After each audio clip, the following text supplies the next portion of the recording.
It's a round of applause.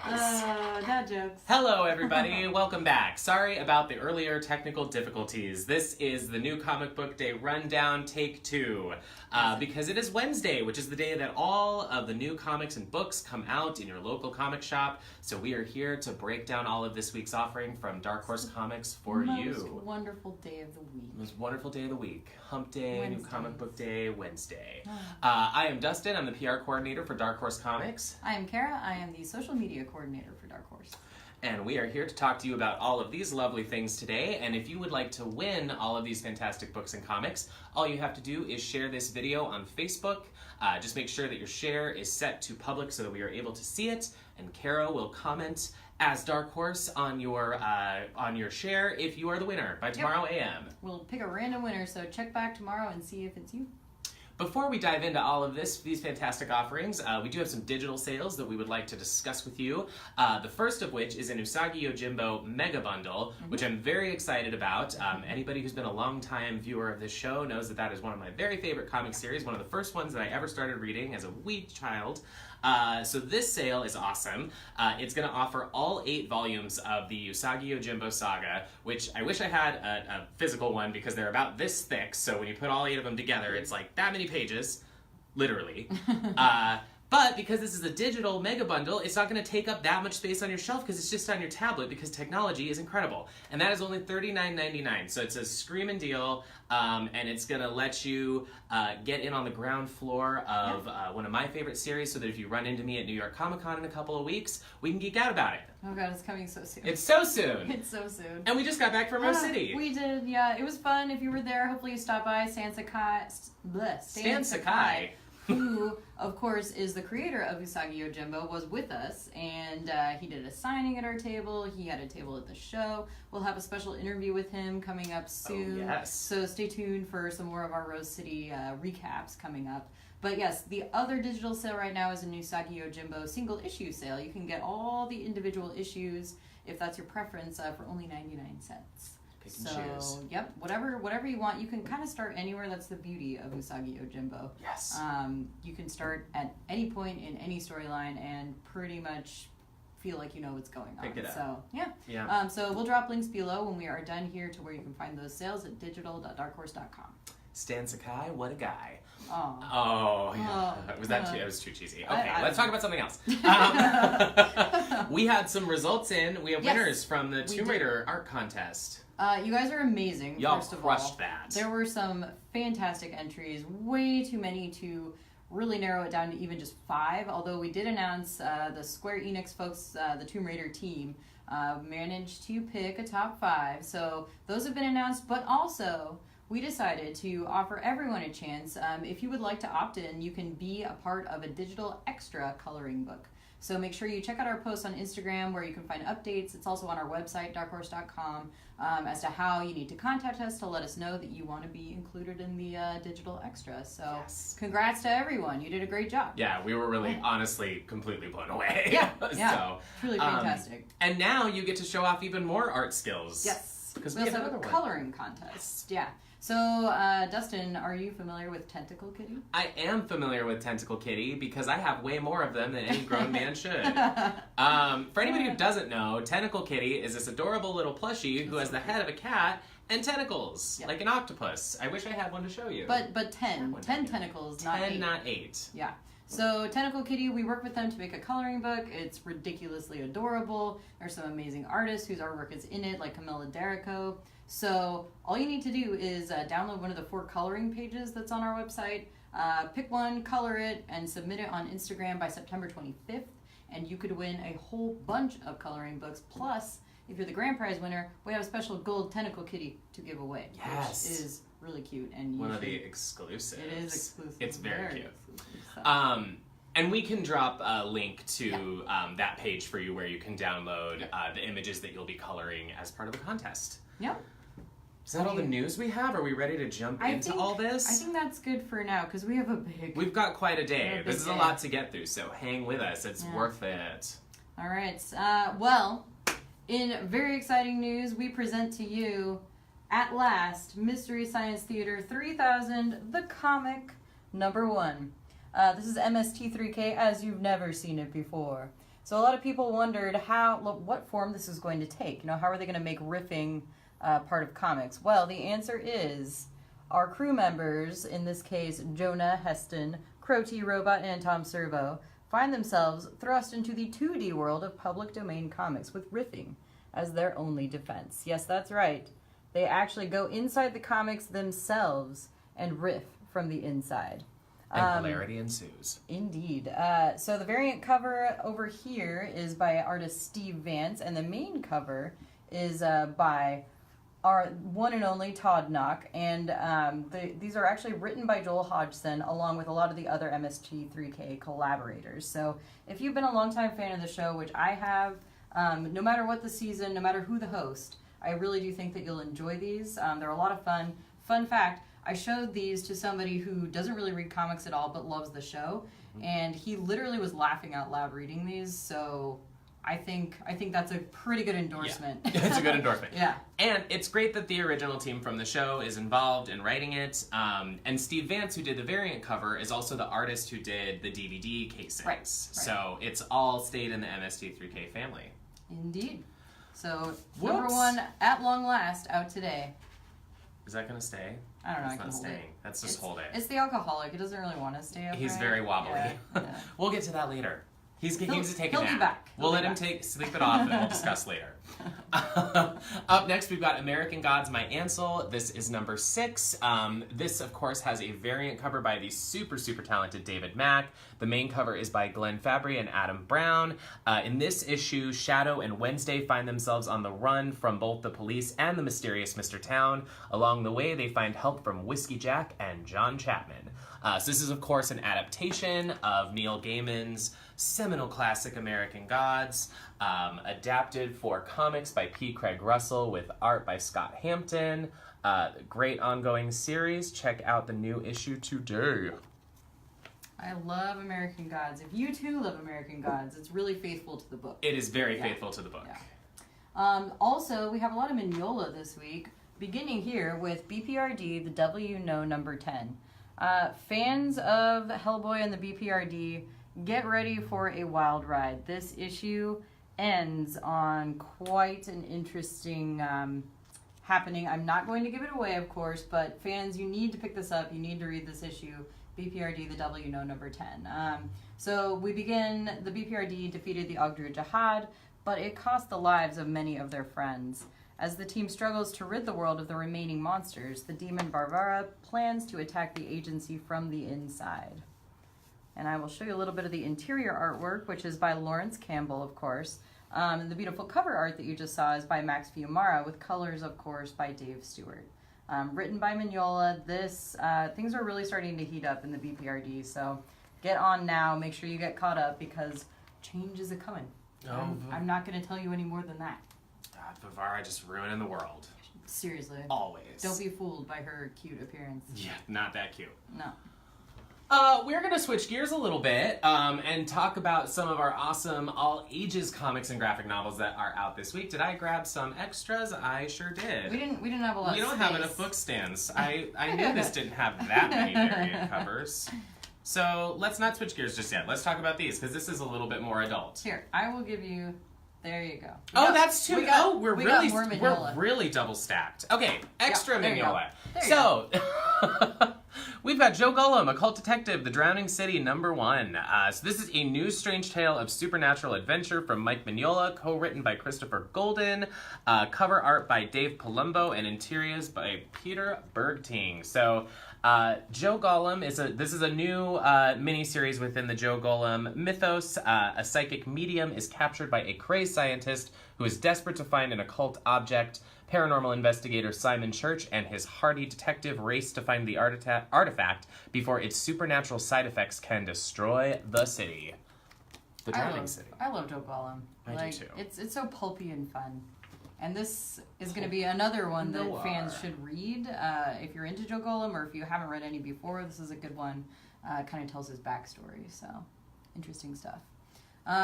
Moving on into this very exciting number 2. This is The Seeds, number 2. If you haven't already read The Seeds, number 1, please go check it out. It is fantastic. This is the new series from Ann Nocenti and David Aja from Berger Books, of course, edited by Karen Berger. And I'm definitely going to show you some interiors. Yeah, Don't you highly worry. anticipated. Just absolutely beautiful artwork by David Aja. In this particular issue, a spaceman overshoots his mark. The Queen Maker arrives. The bees are fed up. Someone is kidnapped. The American dream gets feral. The alien race is burned in the quicksand of love. And the secrets of the zone are revealed. And I need to show you... So David Aja has been sharing little tidbits throughout the week to get you primed. First and foremost, I need to show you this goat. Because it's a goat. And it's a David Aja goat. Yes. And that's very important. I'm not going to spoil anything for you, but here, let's do one more quick interior. So the whole thing is mostly in these 9-panel spreads, which... if you're reading along, I think you'll see that lends everything a sense of claustrophobia, and I just can't say enough good things about this series. It's really fantastic, kind of sci-fi, post-apocalyptic, a lot going on, many layers. So, The Seeds #2 out today. Don't miss it.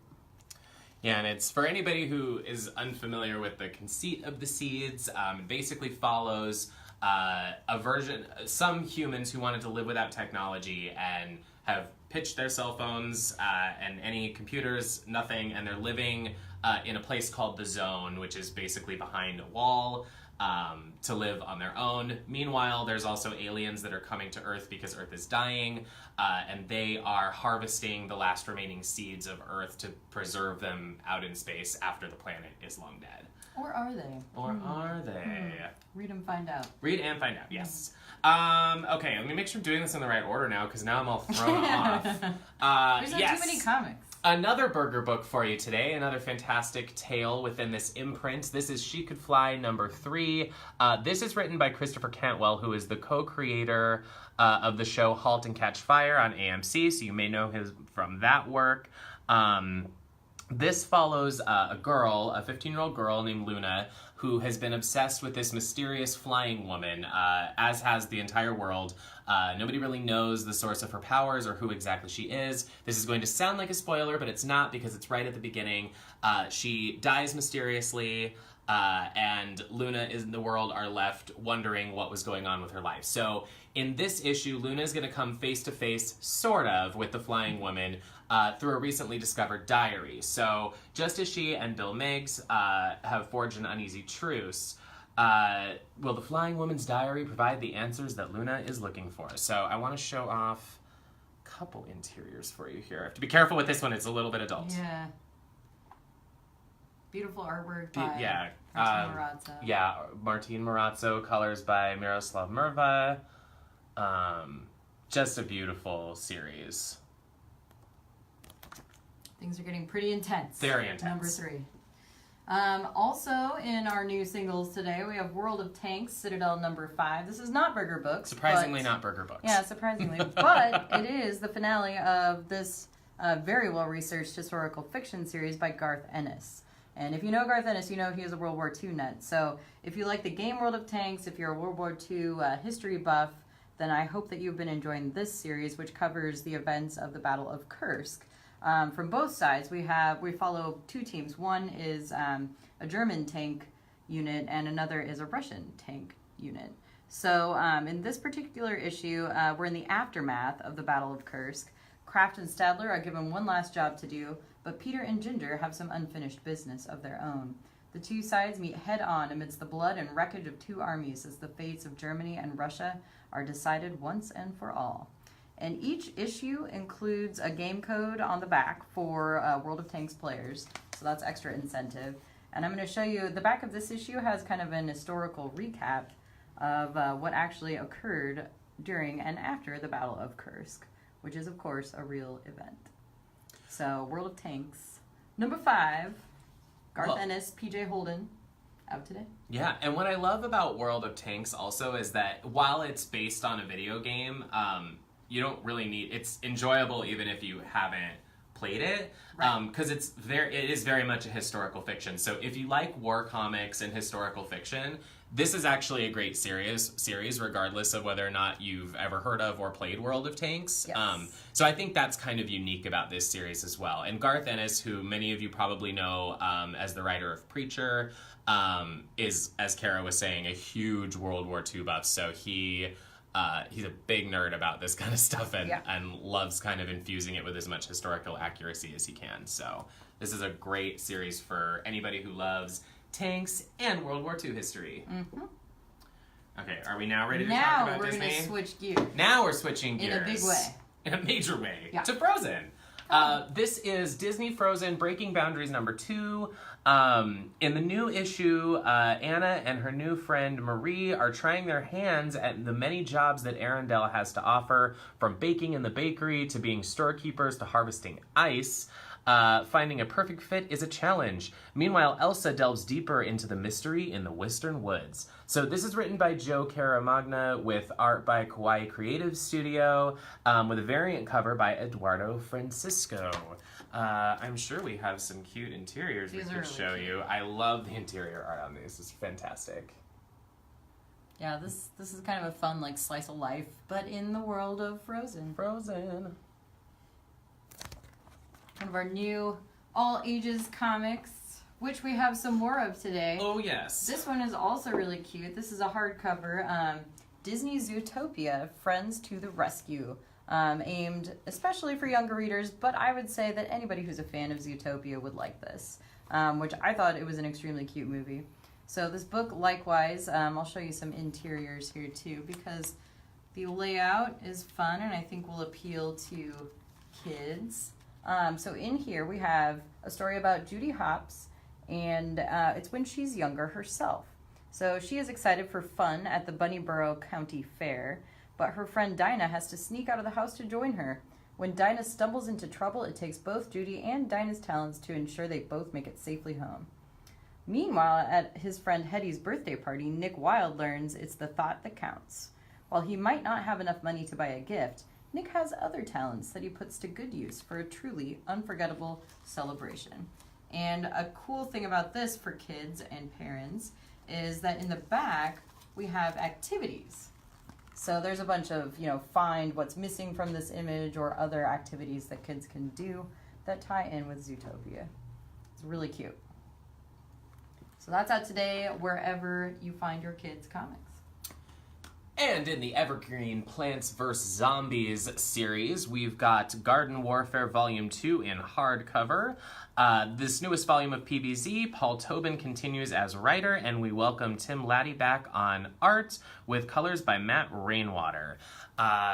Just when you thought Neighborville was safe, the Garden Warfare is back on. Can I be a sports announcer? Yeah, do that voice. No, That's do this good. voice. Yeah. Zombies have taken over and forced neighborhood defenders Nate, Patrice, and their fearless plants back on their heels. Not all hope is lost, however, when an unlikely plant hero comes to the rescue with the fate of Neighborville at stake. Ooh. Well, departing once again from the kids line. That's Now all we're for leaving the kids kids right behind now. and We're gonna go back to this guy. just a sharp left turn. He's back upright now. The Alcoholic is back for a 10th anniversary expanded edition this week. This is, of course, by Dean Hashbiel as the artist, and Jonathan Ames is the writer. It's semi-autobiographical. The two of them, actually, the two creators, are doing a big signing and release party, so look online for details about that. It's happening this very night, in fact. So if you are not familiar with this is, of course, the 10th anniversary edition. This is a heartbreaking tale, but told with humor. It's definitely for mature readers. I'll show you a few interiors here. Really? Yeah. Let's see. That's a good one. So this awkward and agonizing tale of a boozed up, coked out, sexually confused, and hopelessly romantic author explores the life of a failing writer who's coming off a doomed romance and searching for hope. Unfortunately, the first place his search takes him is the bottom of a bottle, as he careens from one off-kilter encounter to another in search of himself in this graphic novel debut. He has since gone on to do many other things. You might know Jonathan Ames as the creator of HBO's Bored to Death, and he's also the writer of You Were Never Really Here, which is now a film starring Joaquin Phoenix. Dean Hashbill also has done many other things, American Splendor, The Red Hook, and so this expanded edition features a new prose piece that expands on the story and kind of tells you how the two of them met. It's actually a pretty funny story. And then there's a special sketchbook section with commentary as well from Dean Hashbill. So this is definitely a good pickup for fans of this series, or just of either of the two creators. I think it's interesting to get a little peek into how this was made and why. Basically, if you love Bored to Death, definitely. Yeah. And if you like things that are depressing but also funny. Right. So. Dark humor. It is, yes, very much. So it Very sounds horrible, but we promise it's also hilarious. We've also got a new library edition for you today with Buffy Vampire Slayer Season 10. This is the library edition Volume 2. So this is largely written by Christos Gage. Some of this is also written by Nicholas Brendan, who plays Xander on the show, with art by Rebecca Isaacs, Megan Levins, and colors by Dan Jackson. Cover art here is by Scott Fisher. The romantic scene for Buffy and her friends has amped up in unexpected ways, but personal lives are soon put aside to deal with demons. Spike's vivid dreams of murder lead to the discovery of the terrifying new face of evil, Arceus. And this is Arceus, in case you're wondering. He's pretty scary. Crawled right out of hell to cause some real problems. So as the Scoobies zero in on the big bad, the extent of his power and his plans are revealed, and Buffy must figure out how to keep her alive friends alive and her undead friends undead. That's how I like them to stay. That's how I like them to stay. So this is actually going to collect Buffy Season 10, Volumes 3 and 4, which in the single issues was issues number 11 through number 20. So this is also going to include all of the covers and all of the sketchbook material, so this is a very, very comprehensive volume from Season 10 of Buffy. Yeah. Well, in other deluxe editions, fellow fans of Dragon Age, because I am one, will be excited about this. This is Dragon Age: The Stolen Throne Deluxe Edition hardcover. So this is a prose novel, but it does contain a number of illustrations. This deluxe edition features 24 brand new ones by artists including Stefano Martino, Alvaro Saraseca, Andre Ponce, and more. So this is a beautifully designed foil-stamped hardcover. Look at that. It is a very nice looking book. Yes. I will show you some of these illustrations. Here we go. There's a nice one. So this story takes place in the world of Dragon Age. After the Queen of Ferelden is betrayed and murdered, her son Merrick becomes the leader of a rebel faction struggling to free their nation from the control of a foreign tyrant. With few allies save Loghain, who is somebody the Dragon Age fans will know, a brash young outlaw, and Rowan, a fierce warrior, and his betrothed, Merrick must find a way to free Ferelden from the clutches of the enemy and restore his family to the throne. So this is actually written by the Dragon Age lead writer, David Gator. Yes. And it's a prequel story to the game Dragon Age Origins. So if you're a Dragon Age fan, this is a really fun pickup. An excellent story and beautiful illustrations in a beautiful hardcover tome. Love it.